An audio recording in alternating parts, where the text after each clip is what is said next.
एक छोटा सा जीव, लेकिन इनका बनाया हुआ ये सिस्टम ये किसी आधुनिक शहर से कम नहीं लगता है। जो कि हैं ये शहद की मक्खियां, नेचर की एक ऐसी इंजीनियर कि जो बिना स्कूल और बिना मशीन के हजारों एक साथ मिलकर परफेक्ट तालमेल के साथ काम करती हैं। दुनिया में बहुत सारे कीड़े मकोड़े पाए जाते हैं, लेकिन शहद की इन मक्खियों का सामाजिक ढांचा और इनका ये जीवन ये बहुत ही रहस्यमयी और जटिल माना जाता है। एक छोटे से छत्ते में हजारों मक्खियां रहती हैं, लेकिन यहाँ पर ना कोई ट्रैफिक जाम और ना ही कोई उपद्रव और ना ही बिला वजह एक दूसरे से लड़ाई झगड़ा। और अभी तक हमें ये लग रहा था कि रानी मक्खी जो कि पूरे छत्ते पर राज करती है, लेकिन अगर हम गहरी नजर से देखें तो सच्चाई कुछ और ही है।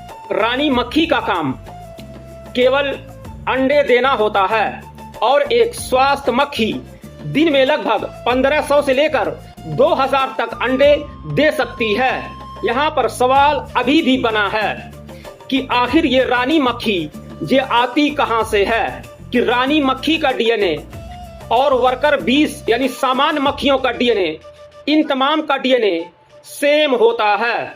कोई रानी मक्खी बूढ़ी होकर या किसी और कारण से मर जाती है, तो अब जब किसी नई रानी मक्खी को चुनना होता है तो यही वर्कर बीस और सामान्य मक्खियां कई लार्वा को एक साथ लेकर एक खास क्वीन सेल में रख देते हैं।